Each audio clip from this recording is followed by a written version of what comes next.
उस समद्विबाहु त्रिभुज का क्षेत्रफल ज्ञात कीजिए जिसका आधार 54 सेंटीमीटर और प्रत्येक बराबर भुजा की लंबाई 45 सेंटीमीटर है। हेलो डियर्स, डिस्कस कर रहे हैं एप्टीट्यूड और टॉपिक है ज्योमेट्री और ज्यामिति। प्रश्न आरआरबी एनटीपीसी 2022 का है। आरआरबी एनटीपीसी 2022 से, ठीक है। दिया है एक समद्विबाहु त्रिभुज है जिसका क्षेत्रफल निकालना, ठीक है। अब इस समद्विबाहु त्रिभुज का आधार दिया है 54 सेंटीमीटर और इसके प्रत्येक बराबर भुजा की लंबाई जो है वो 45 सेंटीमीटर। समद्विबाहु त्रिभुज होता क्या है? ये त्रिभुज हम बना लिए, ठीक है, जिसका तीनों भुजा मिला हुआ हो, बंद हो एक दूसरे पे। तो समद्विबाहु त्रिभुज का कंडीशन है कि इसकी दोनों भुजाएं बराबर होगा। तीन गो भुजा है लेकिन दो भुजा कोई बराबर होगा। मान लो कि ये भुजा हम ले लिए बराबर है, तो ये बन गया समद्विबाहु त्रिभुज। इसको नाम दे देते हैं ए बी सी, ठीक है। अब देखो इसका आधार दिया है 54 सेंटीमीटर, ये आधार हो गया त्रिभुज का। सो ये कितना दिया है? 54 सेंटीमीटर, 54 सेमी। दूसरा दिया है बाकी जो, देखो प्रत्येक बराबर भुजा की लंबाई, यानी कि ये दोनों भुजा बराबर है तो इसका लंबाई है 45 सेंटीमीटर, ये दिया हुआ है। ये लंबाई कितना है? 45 सेंटीमीटर,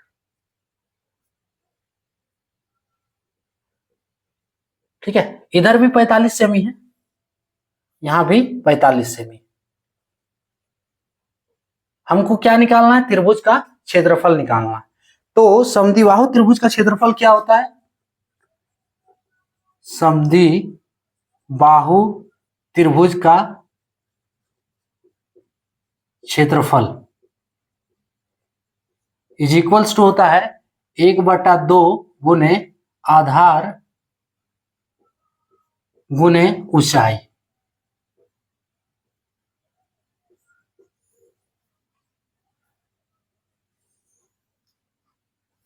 ठीक है। अब यहां से देखो आधार तो दिया हुआ, ऊंचाई नहीं है मेरे पास। ये एसी पूरा 54 सेंटीमीटर है, तो एसी जो आधार है इसका आधा कितना होगा? 27 सेंटीमीटर होगा, यानी कि ये बीच में जाएगा, ठीक है।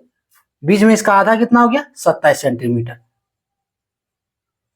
अब देखो ये दोनों भुजा बराबर है, तो यहां से जो लाइन हम खींचेंगे तो एसी को बराबर भाग में डिवाइड करेगा, ये है ना।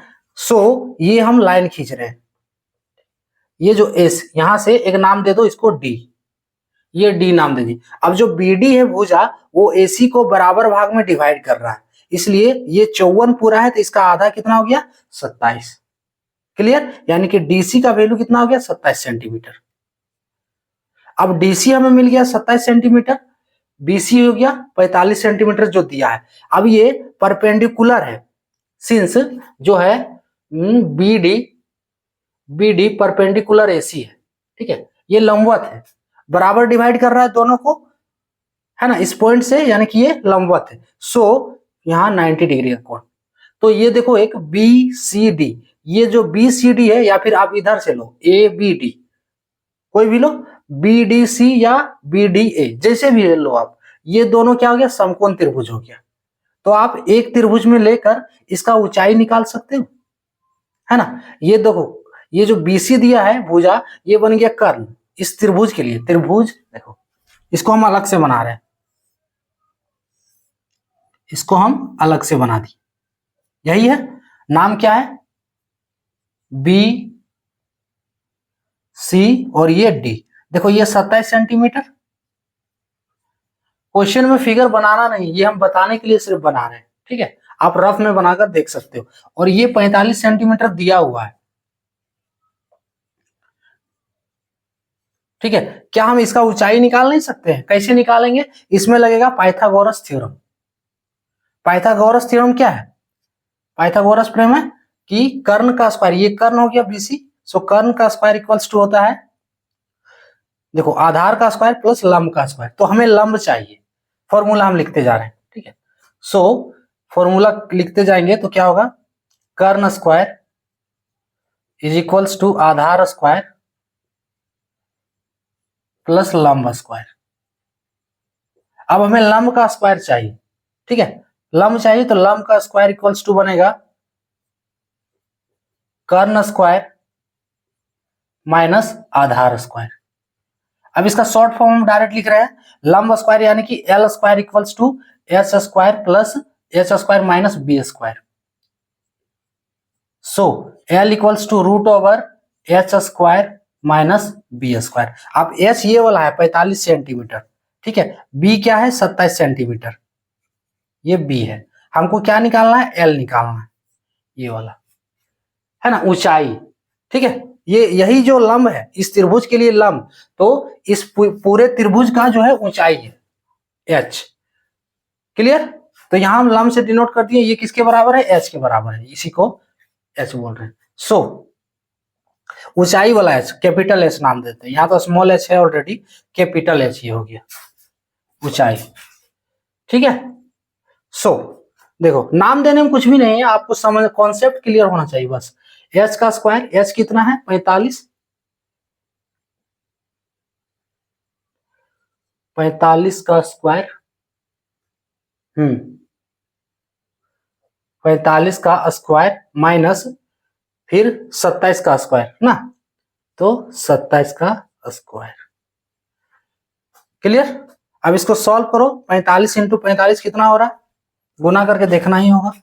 45 गुने 45, 5 पच्चे 25 और 5 चौक 20 और 2 22, 225 गुने फिर 45 चौके, 4 पच्चे 20, 4 चौक 16 और 2 18, 5 2 8 2 10, 1 कर 1 2, 2025 is equals to root over 2025 minus 27 का स्क्वायर। तो 27 इंटू 27, अगर स्क्वायर याद है तो अच्छी बात है, 7 सते 49 के 9 हाथ में 4, फिर 7 दूनी 14 और 4 18 गुने 27 दूनी 54, 9 8 4 12, ठीक है, और 5 1 6 1 7, 729, 729 इसको घटाओ is equals to root over कितना होगा 2025 माइनस 729, तो 15 में 9 6 गया, 6 बचा, फिर ये 11 में 2 तो 9 है ना, यहाँ 9 में 7 तो 2 हो गया 1296, यही आ रहा है ना, 15 में 9 6, 11 में 2 9, उसके बाद 9 में 7 2, यहाँ पे 2 1296। अब रूट ओवर 1296 आया ये। अब इसका आप वर्गमूल करो या फैक्टराइजेशन करो, इसका रूट निकालो, ठीक है। तो रूट निकालेंगे तो क्या होगा, 1296 का रूट निकालना होगा, कहाँ करते हैं, रफ यहीं कर देते हैं, ठीक है। सो 1296 का किससे जाएगा, अगर आ रहा है तो बढ़िया बात है, नहीं तो फिर रूट करके देखना होगा। डिवाइड दो विधि है, दोनों विधि हम बता चुके हैं ऑलरेडी, ठीक है। हम यहाँ एक विधि से निकाल देते हैं 1296 का, किसका रूट है 1296, सो 2 से 2 छक 12 और 2 छके 8, 2 16, फिर 2 से 2 तिया 6, 2 दूनी 4, 2 छके 8, फिर 2 से 16 दूनी 32, 2 दूनी 4, फिर 2 से 2 16, 2 के 2, फिर 3 से 27 तिया 81, फिर 3 से 9 27, फिर 3 से 3 12 देखो 4 को 2 है तो इसकी जगह 2 को 2 लेंगे, है ना, 2 गुने 2, उसके बाद 4 को 3 है तो इसकी जगह 2 को 3 लेंगे। क्यों हम लेंगे, ये सब हम ऑलरेडी स्क्वायर रूट में डिस्कस कर चुके हैं, ठीक है। पावर इंडिसेस एंड सर्ट्स उस चैप्टर में ऑलरेडी हम इसको डीपली बता चुके हैं कि ये हम ऐसा क्यों लेंगे, है ना, वर्गमूल निकालने के लिए। सो कितना आ गया, 2 दूनी 4, 4 तिया 12 और 12 तिया 36 इज इक्वल्स टू 36 सेंटीमीटर, है ना। यहां थोड़ा सा समझना है तो समझ लो कि पावर जो है, पावर का वैल्यू होता है 1/2, ठीक है। तो 2 को 36 का स्क्वायर, अब इसका रूट हटाएंगे तो 1 को 36 हट जाएगा, ठीक है। और सीधा से समझना है कि देखो उतना नहीं समझना है। अगर ज्यादा डीपली समझना है तो फिर आपको देखना होगा पावर इंडिसेस और चार्ट्स, ठीक है, वो टॉपिक वर्गमूल का जो हम ऑलरेडी बता चुके हैं। यहाँ पे देखो हम देखो जितना फैक्टर आया उसमें से सबका हम आधा लेंगे, सबका आधा लिए गुना किए, देखो 4 2 के बदले 2 को 2 और 4 3 के बदले 2 को 3, तो गुना जब किए तो ये आ गया 36 सेंटीमीटर। यानी कि ये जो लंब है ऊंचाई इसका कितना आया 36 सेमी। अब निकाल सकते हैं इसका क्षेत्रफल। So is equals to value बैठाओ 1/2 गुने आधार कितना दिया है 54, 54, ये 54 पूरा आधार है, 27 नहीं ले लेना। उसके बाद ऊंचाई अभी हम निकालें 36, 36 निकालें, ये कटेगा 18 बार में। अब 18 को 54 से गुना करो, कहीं भी गुना करके देख सकते हो। 18 गुने 54, 18 गुने 54, सो 18 चौक 72 और 18 पचे 90, 972। हाँ आंसर तो है ऑप्शन सी वाला करेक्ट होगा। Option C is equal to 972 cm square. क्षेत्रफल है तो cm स्क्वायर, सेमी स्क्वायर इसको कहते हैं, सेमी स्क्वायर लो लिख दिए, है ना। करना क्या है इसमें, देखो समद्विबाहु त्रिभुज दिया है, यानी कि इसकी दोनों भुजाएं बराबर है, तो दो भुजा बराबर है देखो, है ना, और प्रत्येक भुजा का लंबाई 45 सेंटीमीटर है। इसका आधार दिया है 54 सेंटीमीटर।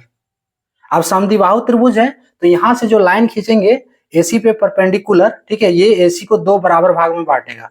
तो AC जो आधार है 54 सेंटीमीटर है, तो ये हो गया 27 सेंटीमीटर। अब इसका क्षेत्रफल क्या है 1/2 गुने आधार गुने ऊंचाई।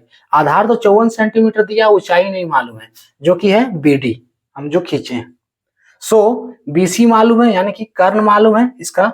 ये त्रिभुज एगो बन रहा है, देखो ध्यान से देखो, यहाँ पे 90 डिग्री कोण, तो BCD एगो त्रिभुज बन रहा है। सो BC क्या बन गया, कर्ण बन गया इस त्रिभुज के लिए, और DC आधार। तो हम इसका लंब निकाल सकते हैं, और लंब ही है इस पूरे समद्विबाहु त्रिभुज का ऊंचाई। यहाँ पाइथागोरस थ्योरम लगाएं और लंब निकल गया कितना 36 सेंटीमीटर, जो इस पूरे समद्विबाहु त्रिभुज का ऊंचाई है, ठीक है। सो क्षेत्रफल क्या हो गया 1/2 गुने 54 गुने 36, 1/2 गुने आधार गुने ऊंचाई। ऑप्शन सी करेक्ट है। जब इसको सॉल्व करेंगे तो 972 सेंटीमीटर स्क्वायर इसका आंसर होगा। क्लियर, ये था टॉपिक। जय